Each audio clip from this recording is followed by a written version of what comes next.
In this article, John B. Lightfoot shows, with the possible exception of Tertullian, and that's not certain. Listen to me. He says, if you read all the early Christian writings, Proto-Evangelium, James the Lesser, early churchmen, whether theologians, apologists, fathers, they all believe Mary had no children. That they didn't disagree. Tertullian, he says, may be the possible exception, but he says it's not certain. Now, William has references showing Tertullian did not deny Mary's perpetual virginity. You must read this because he shows, right here, I quote, I'm not going to quote it now, but it's there in bold. Go and read in bold, right here. It's long. Long. And I did a session on this already. All right. I'm going to sum up what he says. The dominant view, listen, Catholics, the dominant view early on, very early, and what was the majority view is that these were the sons of Joseph from a previous marriage. You can find early on the view, these are his cousins, but the dominant view and early view was these are Joseph's sons from a previous marriage. Who then influenced majority of Christians to adopt the view these are Jesus's cousins, not the sons of Joseph? Jerome. Jerome, later on, adopted the view these are his cousins, and because Jerome is a giant, his influence impacted majority of Christians to believe these are Jesus's cousins. Okay, now, if the earlier view and the dominant view was these are the children of Joseph from a previous marriage, why is it then later on they went with the view of cousins, and why the debate? Why the confusion? Okay, my assumption is this. The reason why there was a view out there that said that these are Jesus's cousins, not the children of Joseph, and the reason why I believe Jerome picked it up, and because of his influence, it became the dominant view after Jerome. Notice, after Jerome, 4th century, the dominant view in the West was, these are Jesus' cousins. My understanding is this, that there were some who believed that Joseph himself remained a virgin. You with me there? Joseph himself was a virgin. So when that became a view held by influential Christians that Joseph himself was a virgin, then it made sense they would go with the view these are Jesus's cousins. Listen, but early on, and the dominant view was Joseph was already married, had children from a previous wife. And that's why they're called Jesus's brothers, because they were stepbrothers. Now, why is that beautiful? That means no matter what position you take, you destroy the Protestant objection. Let me show you how to do it. You ready now? With that all in view, the documentation is there. And who documented it? John B. Lightfoot. Did you know that John B. Lightfoot himself took the view that these are not the actual brothers of Jesus Christ? Did you know another renowned, reputable Protestant scholar who wrote a book on the relatives of Jesus? And William has the book. He sent me a PDF copy of it. Richard Bauckham, a Protestant, wrote a book on Jesus's relatives, and he argues that the evidence is these are not the children of Mary, the biological brothers of Christ from Mary's womb, and he believes and holds to the view that these were the cousins of Jesus. Yes, that's why right there in the Proto-Evangelium, our oldest extant source teaches Joseph was quite old and had children from a previous marriage, right, William? Okay, are you with me there? So if we're going to use the Proto-Evangelium as being our oldest extant source, giving us accurate traditions, accurate oral traditions, then this source teaches they are brothers of Jesus because they were the sons of Joseph from previous marriage. Now, you ready? See, this is what I pray the Holy Spirit helps me. I pray the Holy Spirit helps me not only parrot arguments, but dig deeper, sharpen those arguments, and make them more airtight so I can help you make the best possible defense. So I started thinking about this. How can I make these arguments stronger? And how can I anticipate objections and destroy them? Now, let me help you. You ready? You ready? Okay, let's go here.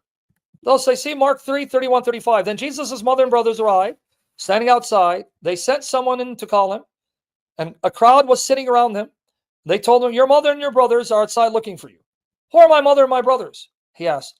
Then he looked at those seated in a circle around him and said, here are my mother and my brothers. Whoever does God's will is my brother and sister and mother. So then James White in a debate said, so you want us to believe that in actuality they're saying, these are your mother and cousins? And the audience laughed. Mother and cousins? Come on. And they laughed. All right. They'll use this. Watch here. Mark 6, verses 3 to 4. Isn't this the carpenter? Isn't this Mary's son? And the brother of James, Joseph, Judas, and Simon? Aren't his sisters here with us? And they took offense at him. Now, those who hold that these are the relatives of Christ will say the brothers here are not literal biological brothers. They are his cousins, his relatives. And as William and others will do, they'll say, you know how we know? Because of verse 4, the parallel. Jesus said to them, a prophet is not without honor except in his own town, among his relatives. Sun genis in his own home. So here, the argument is, you see, they're not his brothers, but his relatives raised in the same home. But because they were raised in the same home, because they were so close, they are called brothers and sisters. Okay, now I anticipate the Protestant saying this. Are you ready? I'm trying to anticipate their objection. You ready to hear this? A Protestant can say, no. Yep, speaking about sungenis. Exactly, same Greek word. No, it doesn't mean they are his cousins. And that the reason why they're called his brothers and sisters is because they're raised in the same home. On the contrary, the reason why Jesus can speak about his relatives is because they were related to him. How were they related to him? They were his brothers and sisters. In other words, they're saying it's a reverse. We are told what kind of relatives they were. They were his brothers and sisters. And if you're my brother, you're related to me. So they'll flip and say, no, you got it wrong. We are already told who are his relatives. What relatives? Uncles, aunts, cousins? No, brothers and sisters.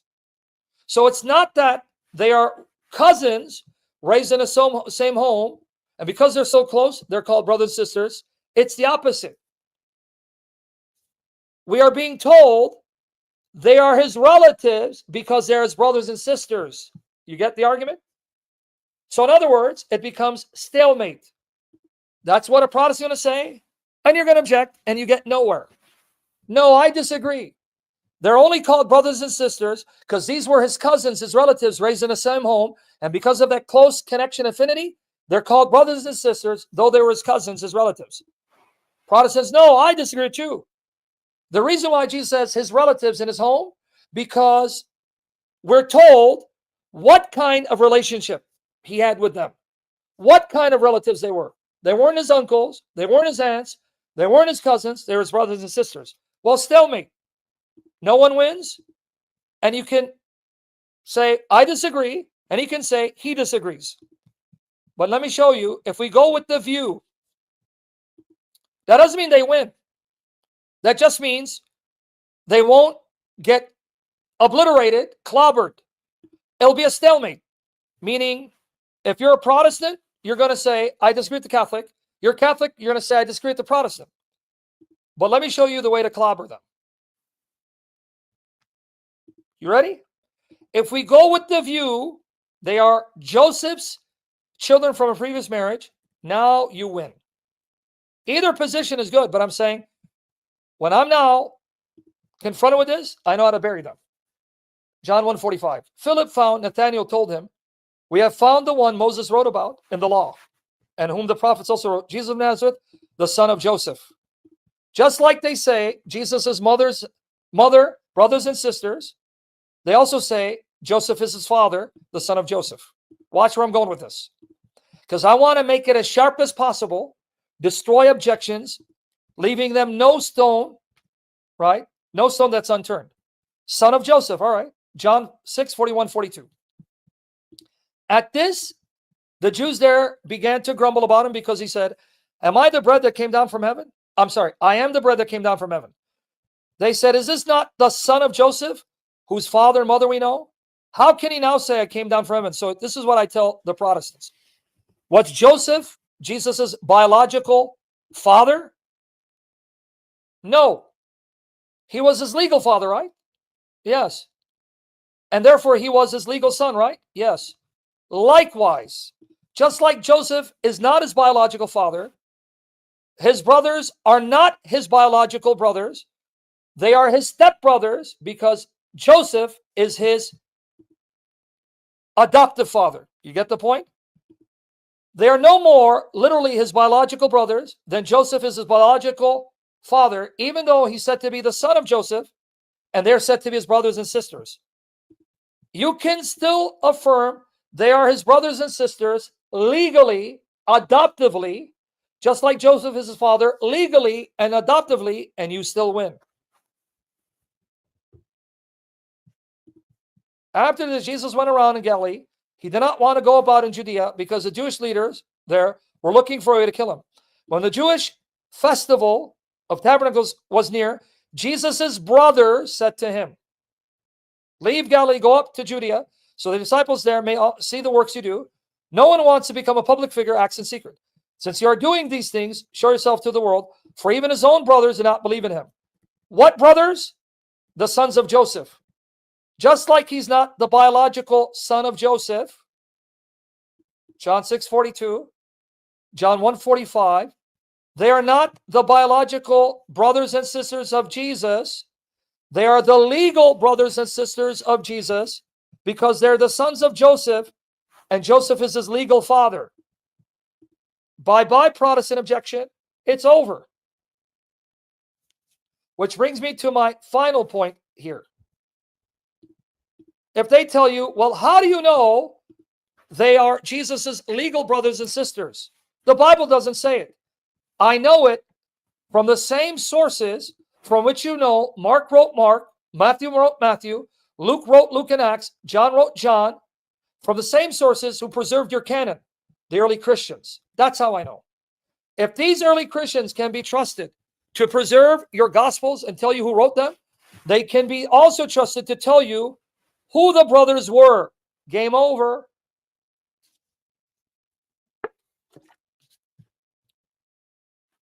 You understand why I asked the Spirit to help me go deeper, take arguments, and try to make them sharper to make you guys unbeatable in the battle? Why do you think I mentioned this article? Here's your full documentation. They all taught Mary had no children. John B. Lutford admits it. No one taught Mary had children. They taught these were either Jesus's brothers because they were cousins, which became the dominant view later, but the earliest and majority view was these are Jesus's brothers because they are the sons of Joseph of a previous marriage, so they are his legal brothers, his stepbrothers, because Joseph was his legal father.